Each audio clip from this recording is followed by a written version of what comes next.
જય સોમનાથ દાદા, જય હનુમાન દાદા, જય શ્રી કૃષ્ણ. કેમ છો બધા? આજ હું કેળાનો બગીચો સાફ કરવા આવ્યો છું.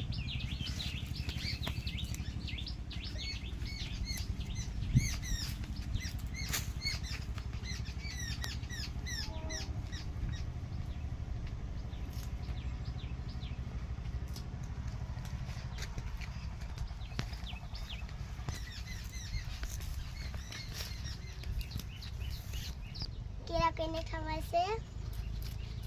આ કેળા કોઈને ખાવા છે?